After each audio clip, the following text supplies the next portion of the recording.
അന്നവിടെ കൃഷി കറ്റ പോയിക്കൊണ്ടിരുന്ന സ്ത്രീകൾ അമ്മ പറക്കെടുത്തില്ല. ഇപ്പം കറ്റ പോയിട്ട് നിർത്തി കൊട്ട് കെട്ടുകൊണ്ട് കറ്റോത്ത് നിർത്തി. അപ്പോൾ അന്നത്തെ ജന്മിമാരാണല്ലോ, അവർ ചോദിച്ചു നിങ്ങൾ എന്തിനാണ് കറ്റോത്ത് നിർത്തിയെന്ന് ചോദിച്ചു. അങ്ങനെ അമ്മ പറക്കെടുന്നുണ്ട്.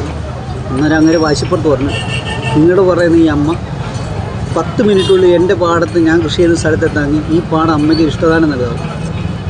പറഞ്ഞു തീരുമ്പോൾ 5 മിനിറ്റുള്ളിൽ അമ്മ അവിടെ എഴുന്നള്ളി പാടത്തിരിക്കുകയും ചെയ്തു. അന്നിങ്ങനെ ആ പാടം ആ ക്രിസ്ത്യാനിയായിരുന്നു പുള്ളി. ആ പാടം ചെട്ടുളകൻ അമ്മയ്ക്ക് വിട്ടുകൊടുക്കുമായിരുന്നു. ഇപ്പോഴും ആ പാടത്തിൻ്റെ പേര് ഭഗവതി കണ്ടം. ഭഗവതി കണ്ടം വഴിയല്ല, ഭഗവതി കണ്ടം. ചെട്ടുളകൻ കായംകുളത്ത് പോകും.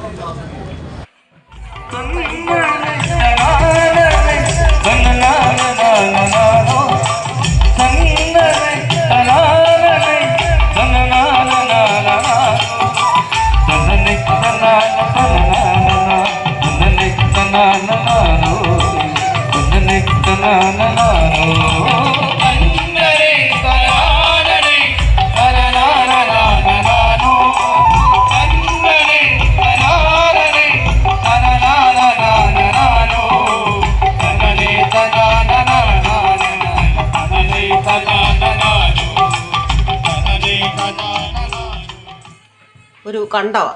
അവർ പറഞ്ഞു ഈ അമ്മയ്ക്ക് ഈ എന്തുവാണ് അവിടെ കോഴിക്കോട് പോലെ പോകുന്നത്, എല്ലാവരും അങ്ങ് പറയാന്നും പറഞ്ഞു ആചരിക്കും. എന്തുവാണ് ഇതിന് എന്ന് പറഞ്ഞു. ഇവ പിള്ളേരെല്ലാവരോട് ഇരുന്ന് പറഞ്ഞു കളിയാക്കിയപ്പോൾ പറഞ്ഞു ഈ അമ്മയ്ക്ക് സത്യം ഉണ്ടെങ്കിൽ ഞങ്ങളുടെ വിശ്വാസം, ഞങ്ങൾ ഒരു ക്രിസ്ത്യാനികളാണല്ലോ, ഈ ഈ കണ്ടത്തിലിരിക്കാമെങ്കിൽ, കണ്ടത്തിൽ വന്ന് താനേ ഇരിക്കാമെങ്കിൽ ഈ കണ്ടം ഞങ്ങൾ എഴുതി കൊടുക്കാമെന്ന് പറഞ്ഞു.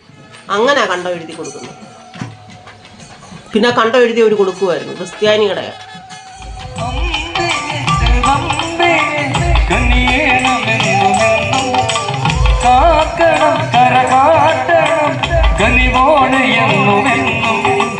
അഴകായിടുന്നടിയന്റെ ദുഃഖമൊഴിയാ വന്നു നിന്നു നിന്റെ തിരുമും വന്നു നിന്നു.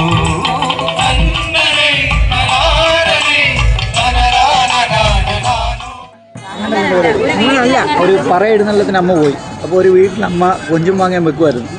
അമ്മയ്ക്ക് പക്ഷേ പറയെഴുന്നള്ളത്ത് കാടുകയും വേണം, കൊഞ്ചും മാങ്ങ കരിയും പോരുത്. എന്തും കൽപ്പിച്ച് അമ്മ കൊഞ്ചും മാങ്ങ അടുപ്പത്തിട്ടിട്ട് പറയെഴുന്നള്ളത്ത് കാണാൻ വന്നു.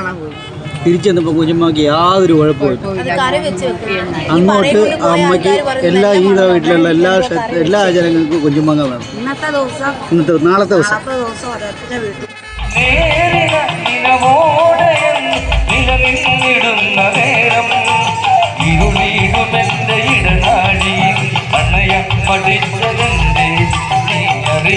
പോയതല്ലേ